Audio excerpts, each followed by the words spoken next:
వెన్నుపొడి దినోత్సవాన్ని రావులపాలెంలో ఏర్పాటు చేయడం జరిగింది. ఇది జగన్మోహన్ రెడ్డి గారికి ఆదేశాల మీద చేసిన కార్యక్రమం. వాస్తవంగా జగన్మోహన్ రెడ్డి గారి ఆదేశాలు ఇచ్చారంటే ఇది ఆయనకో నాకో ఉపయోగపడే విషయం కాదు. ఈ రాష్ట్ర ప్రజానీకం ఎవరైతే ఉన్నారో వారు మోసగాడైనటువంటి నారా చంద్రబాబు నాయుడు గారిని నమ్మి మరి మీకు అనేక సంక్షేమ ఫలాలు ఇస్తారంటే పాపం వారికి ఉన్నటువంటి ఇతిబాధలు తీరుతాయని వారందరూ పాపం ఓట్లు ఇస్తారు. ఈ రోజుకి సంవత్సరం కాలం గడుస్తుంది.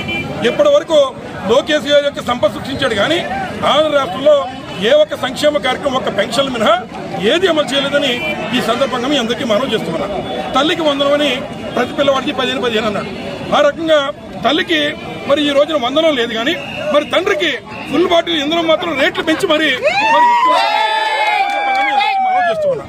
అలాగే రైతాంగం పాపం అనేక కష్టాలు పడి 50-60 బస్తాలు పండిస్తే వారికి మరి సరైన గిట్టుబాటు ధర రాకుండా దళారులతో ఈ ప్రభుత్వం చేతులు కలిపి మరి ఈ రోజు రైతుని నట్టేట ముంచారని ఈ సందర్భంగా తెలియజేస్తున్నాం. అలాగే మరి మూడోదిగా ఏదైతే ఉచిత బస్సు అన్నాం, ఉచిత బస్సు ఎక్కడ కూడా అమలు కావట్లా. అలాగే మరి ఏదైతే తల్లికి ఇంధనమే కాకుండా ఇంకా 143 హామీలు ఇచ్చాం. మరి పెళ్లికి 1,00,000 అన్నాం, అనేక హామీలు ఇచ్చాం. ఏ ఒక్కటి అమలు చేయాలి. బలహీన వర్గాలకు సంబంధించిన వారికి 50 సంవత్సరాలు దాటితే పెన్షన్ ఇచ్చేస్తాను. ఎక్కడన్నా ఒకటి ఇచ్చావా? నిరుద్యోగులకి నిరుద్యోగం గుర్తిస్తానన్నావు 3,000 ఒకటన్నా ఇచ్చావా? 20 లక్షల కోట్లు అప్పు తెచ్చానమ్మా, ఎక్కడ దాచావని అడుగుతుంది. అలాగే ఈ అంబేద్కర్ కోనసీమ జిల్లాలో ప్రశ్నిస్తారనుకున్న పవన్ కళ్యాణ్ గారు కూడా మరి ఆయన బ్లాక్మెయిల్ చేస్తున్నారు. అంచేత ఆయన వెనక్కి వెళ్ళిపోతున్నారు.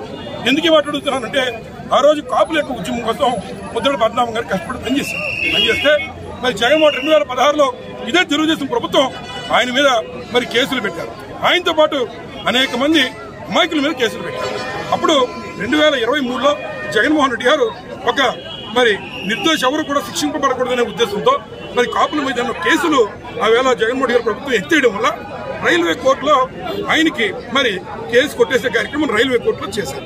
ఈ రోజు చంద్రబాబు నాయుడు గారు వచ్చి పవన్ కళ్యాణ్ గారు చెప్తున్నాడు నేను చంద్రబాబు గారు 15 సంవత్సరాలు పట్టుకుంటానని. ఆ చేతిని ఈ రోజు చంద్రబాబు నాయుడు గారు కరిచాడని చెప్పి ఈ సందర్భంగా మేము అమలు చేస్తున్నాం.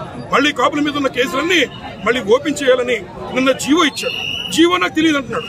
అంటే జీవోని చెల్లిపోతుంటే మరి నువ్వు కట్టినటువంటి తాత్కాలిక సచివాలయంలో మీ అధికారులు మీరు నిద్రపోతున్నారా అని అడుగుతున్నా.